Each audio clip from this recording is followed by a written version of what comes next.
McLaren, of course, synonymous with success in Formula One, but also rather successful in sports car racing as well. Of course, in the Can-Am days with the glorious orange M8s, Bruce McLaren, Denny Hulme set a standard that was unmatched in sports car racing for McLaren.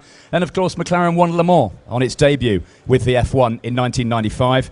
They built a new car, the fabulous MP4-12C, which you will have seen on the McLaren stand over there. Let's hear now from the boss, Martin Whitmarsh, and the man who's going to be running the car in GT3 racing very soon, Andrew Kirkaldy.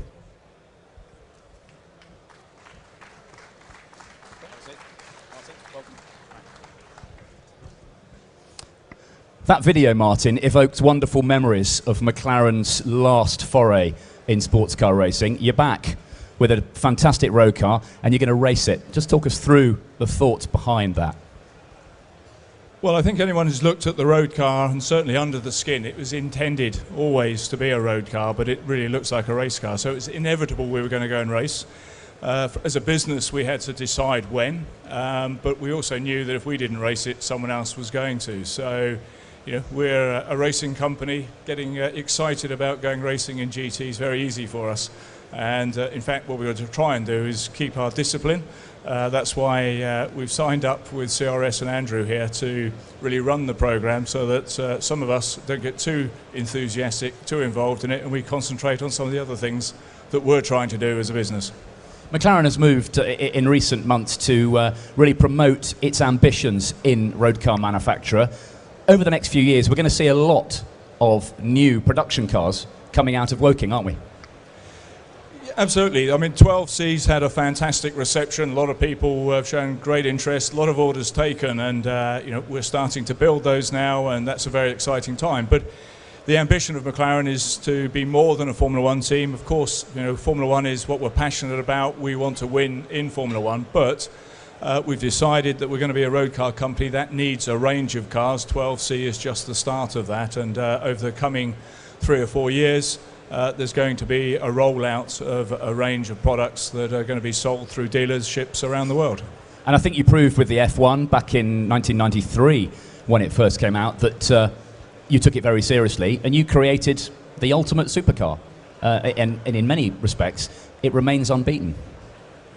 No, absolutely. I mean, those of us who were involved in that project, you can't help but be passionate about it. It was a very light, a very small car, a very easy car to handle, and you know, its performance was phenomenal. Now people have come along with a lot more horsepower since to try and beat the records that were set by that fantastic car, but it is still iconic. It still looks great as well, you know, considering, you know, I can remember 20 years ago looking at the styling models, and you know, Gordon and Pete Stevens I think did a fantastic job, because even now when you see the car, and there's a Le Mans version not sat too far from us now, it still looks fresh, it still looks beautiful.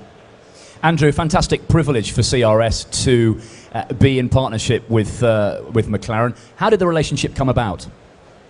Well, it is a great privilege for us. You know, as CRS, we've basically started off life as a race team, and I think we've shown to the motorsport world that we do it at a very high level. We had Chris Goodwin was the first person to actually introduce ourselves to McLaren, and Martin came up, had a look around, and we started dialogue about the possibility of developing a car, and fairly quickly came to an agreement that we could do something. And as you say, it's fantastic for us, and you know, when you watch that video, there's just a little bit of pressure. Absolutely right, yeah. How many cars will be built and will be run, and what sort of timescales are we talking? Well, we're looking to build 15 cars. We're looking to build over the period of the project about 40 cars. We're looking this year to do a few races, and then towards the end of 2011 deliver the first cars for the 2012 season. Martin, will the cars come out of McLaren in Woking and be delivered to CRS to be turned into race cars, or will you make the finished product and CRS will run it? No, it really, we're working with CRS. I mean, I think the relationship with Andrew actually goes back further than this. He is a former McLaren Autosport young driver, as many people will remember. He had his debut in a McLaren the same day as one Jenson Button. Like most racing drivers, he tells me had the worst of the day, but every racing driver has the worst of the day, the worst of the conditions. But I think, no, just to say some words, I mean, we try and we're very proud of the support that we give the McLaren Autosport Award winners, and we try and stay in some contact. And I think to reacquaint ourselves with Andrew, to go to CRS, see how professionally they run their organisation, gave me the feeling that they were ready to try and step up to the next level in their business. We're working together. The engineering specification of the car is very much controlled by McLaren. It's our product. We're providing a lot of the components, but the cars are being built within CRS. But the overall engineering authority remains with us. If you're buying a GT3 version, you'll be buying it from McLaren. You'll give us the order, and Andrew and his team will support you. Why not do it in-house, like you did with the F1? I think two reasons. One is we've got a lot on. We want to win this year's World Championship. That's not an easy task. We're launching a road car business. We're building a business. We've got a whole range of other activities within the McLaren Group. So I think it's we're passionate about going motor racing. It's very easy for these things to become very distracting.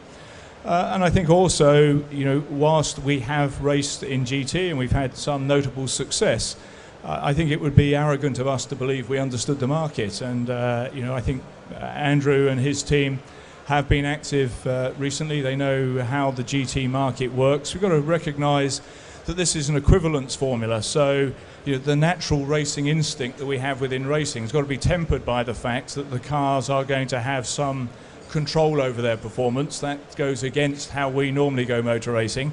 And we have no experience of that and no knowledge of it. So I think it's always right to find good, strong partners, and I think we found such a partner in CRS, and that's why we're very happy with the relationship. Hopefully, I told Andrew on day one that we'd be a very tough partner for them to work with. Hopefully, he's enjoyed some of it. I'm sure he hasn't enjoyed all of it, but we're enjoying it, and I think it's there's a lot of excitement, hopefully within CRS, but also within McLaren, to waiting to go racing in the near future. Andrew, we've seen what the GT3 MP4-12C might look like with artists' impressions. When can we see the real car for the first time?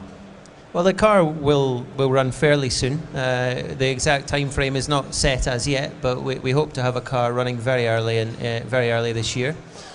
We also have a tentative race program, which we haven't announced as yet either. I mean, with all these things, new car development, we need to make sure that the car is out there and performing as we want it to be, and then we'll release to the public what we intend to do with the car.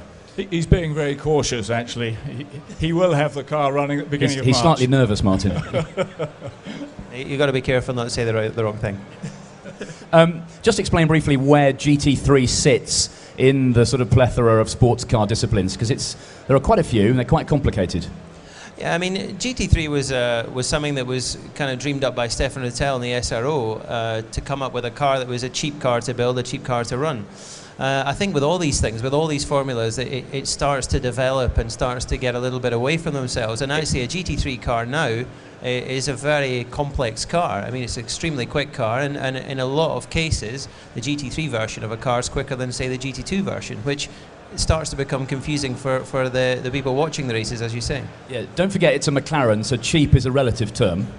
Yeah, it won't be cheap, will it, in anyone's book? I think the one thing to say about the GT3 car, when we all sat round the table and discussed the GT3 car, I wouldn't say that it'll be certainly the cheapest car to buy, but we are in our mind out there trying to create a car that will be sensible to run. I mean, at the end of the day, we want everybody who gets involved with a McLaren GT3 car to have the best car on the grid, not only from a performance perspective, but from customer service, from cost of running, cost of ownership. So, we've really had that in mind, and I'd like to think that it will be the best car on the grid, and it will be, we'll have the best service and the best car from a value perspective.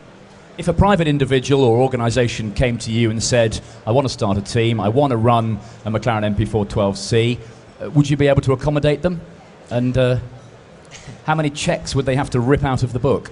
Well, It's been very interesting. I mean, we launched the program. We put a website up there with an opportunity for people to register interest, and the interest's been huge. I mean, we've had a lot more interest than even I imagined we would have. So the reality is, no, we won't be able to help everybody who wants one straight away. We will only build 15 cars, so beyond that we'll have to look at cars next year and the year after. But we have a massive amount of interest. We have to decide now what championships the car will be in, and it is a nice position to be in, to have more customers than we have cars. Martin, if this is a successful partnership, can we expect to see further McLaren sports cars, be they GT3 or perhaps even prototypes?